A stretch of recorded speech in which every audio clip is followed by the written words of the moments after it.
Hello, friends and families. Thank you for joining me today. And my apologies for not having a recording last week. I've been really busy. And October is just proving to be a very busy month. But I wanted to squeeze this in today because it just feels incomplete not doing my readings. So I hope you enjoyed today's story. And it's a book called Not My Idea.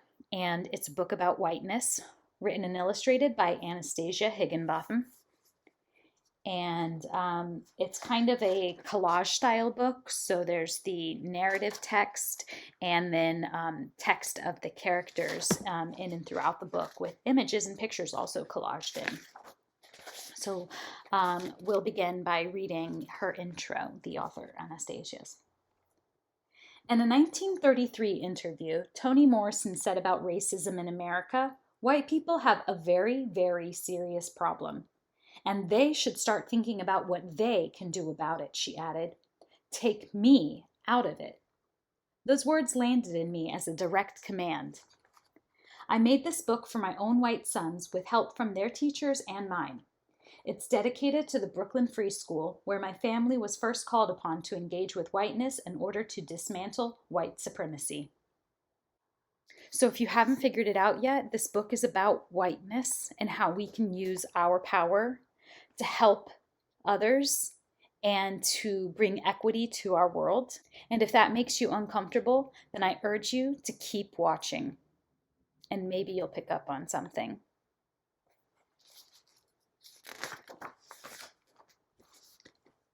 When grown-ups try to hide scary things from kids. Oh no, not again. What?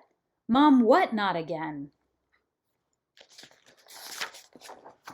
It's usually because they're scared too. Who is that with their hands up? Why is that policeman screaming at him? Bang, bang, bang, bang, bang. They want to bury the truth. You don't need to worry about this. You're safe. Understand? No.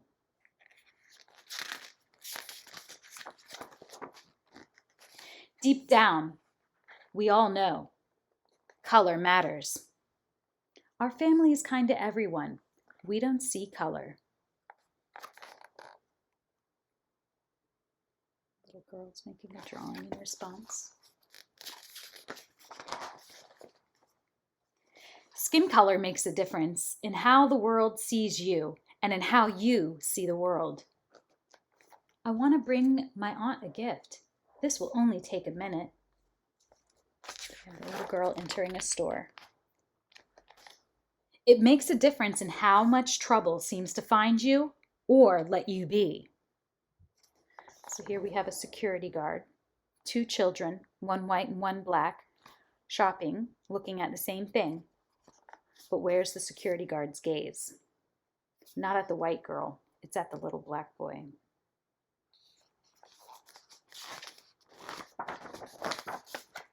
In stores and cars, on sidewalks, at school, your skin color affects the most ordinary daily experiences, including, see some cop cars in the background here, including which neighborhoods welcome you.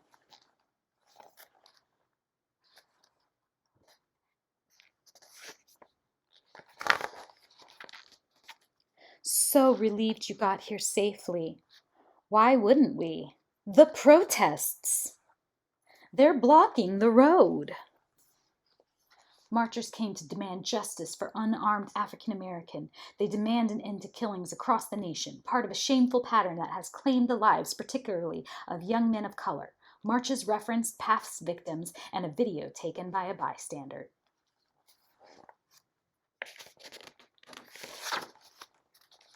You may get the message that racism is happening only to black and brown people. Racism is a white person's problem, and we are all caught up in it. I can't watch the news. That police officer was just doing his job. Notice it's the white people who are saying that.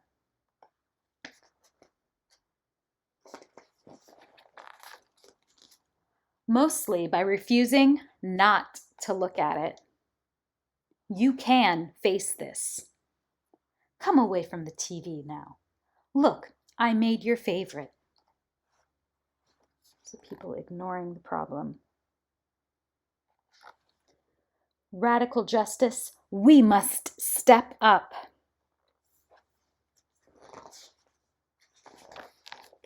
Understanding the truth takes courage, especially if painful truth about your own people, your own family.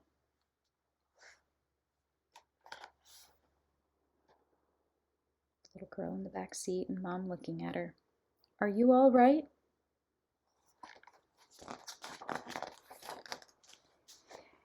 Even people you love may behave in ways that show they think they are the good ones. Even people you love may behave in ways that show they think you are the good ones. They might see a person of color and then they lock the door, or clutch their wallet, just based on an assumption. Racism was not your idea. You don't need to defend it. You can bring your curiosity to learn about it and see that it's true. I'll be over here if you need me, okay?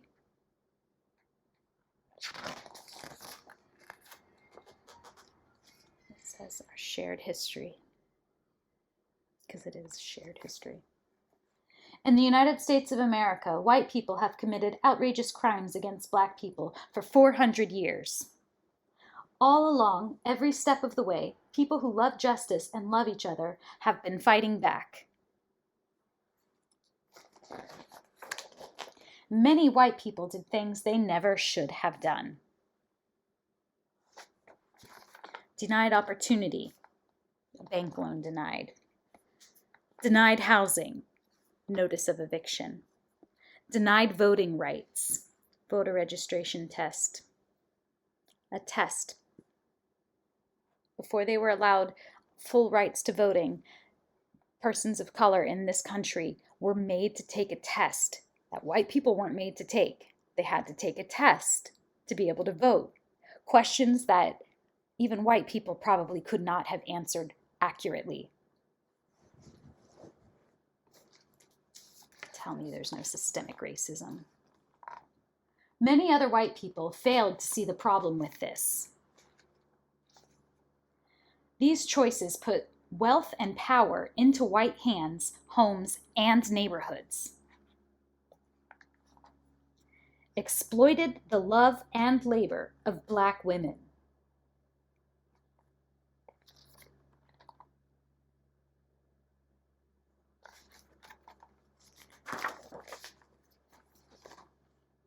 Some white people joined the leaders of black liberation.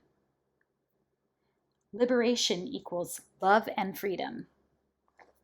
Here we see Angelina Grimke, Sarah Grimke in 1838, who were abolitionist suffragists and sisters.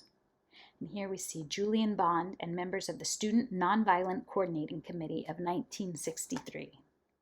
And Nina Simone, who was a famous singer and activist in 1967.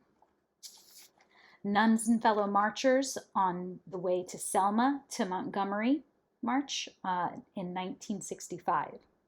John Lewis and fellow demonstrators kneel, 1962. Colin Kaepernick kneels, 2017. This fight we've been fighting for a long time, for racial equity. And racism is still happening. It keeps changing and it keeps being the same.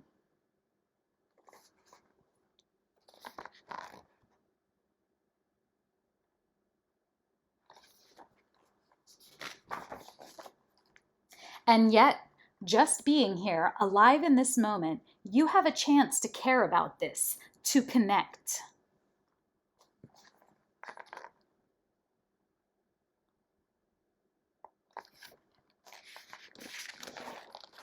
But connecting means opening. And opening sometimes feels like breaking. Our car is parked over here, love. Mother's calling off from the side.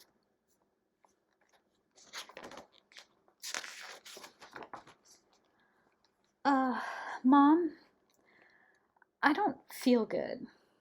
Uh-oh, should I pull over? I need to know what's going on. What are you talking about? Why didn't anyone teach me real history? I do see color. I see yours, mine, and everybody's. You can't hide what's right in front of me.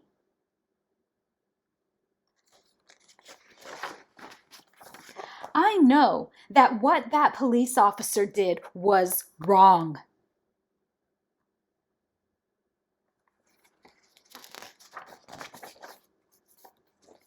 Go with your instincts on this one. Racial justice is possible, but only if we're honest with each other and ourselves. Okay, geez, you don't have to yell. Yeah, you do. Yes, I see a playground over there. Want to go get some air? I think she was saying yes to that. Sorry.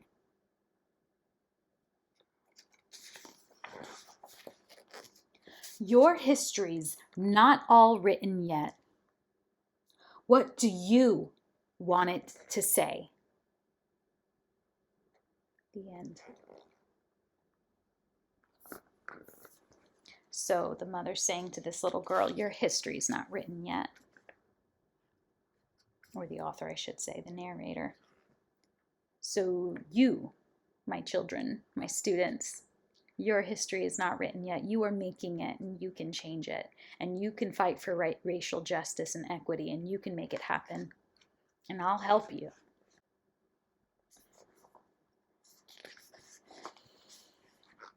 And there's some activities follow up. It says, want to know whose liberation you are fighting for?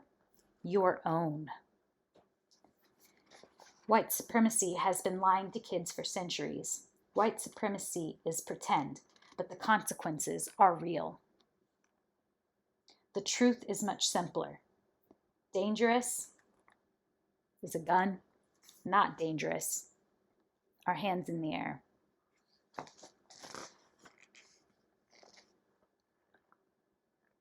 Whiteness is a bad deal. It always was.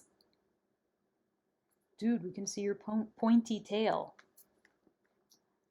Contract binding you to whiteness, you get stolen land, stolen riches, special favors.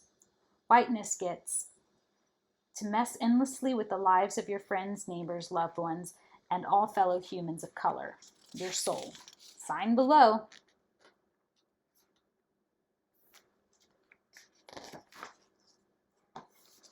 You can be white without signing on to whiteness.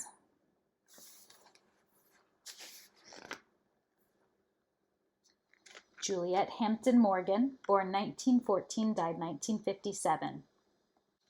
Juliet was a white librarian who fought for racial justice in Montgomery, Alabama.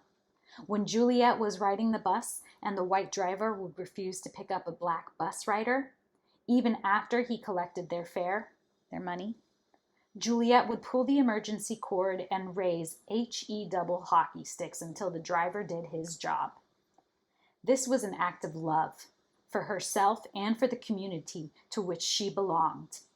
What she did is called disrupting white supremacy.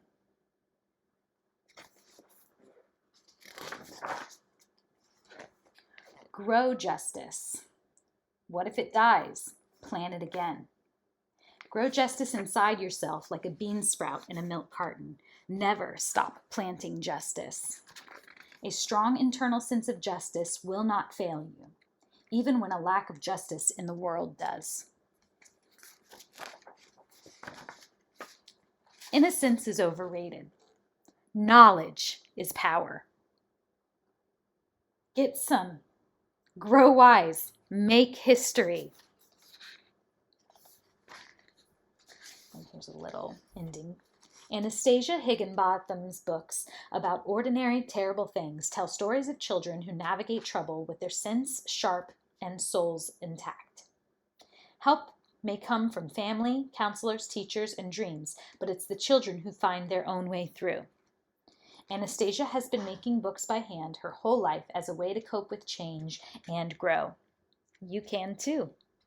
Maybe that's how you try to inspire change, is to make a book. So maybe that's my art prompt for you. If this inspired you, perhaps you can put together a book of you coming to terms with how to dismantle white supremacy, how to address whiteness, or how to fight for justice.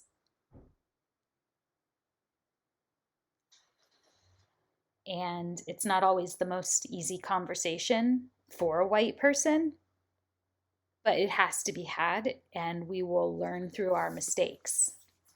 And I'm sure I made some mistakes here in reading this. I hope I didn't.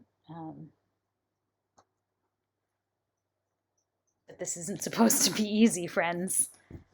And I hope that my students all feel loved and welcomed by me. And I love you all so much, and I miss you all so much. And I'm not going to cry. I'm not going to cry. All right. I hope you enjoyed the story. Fight the system, y'all.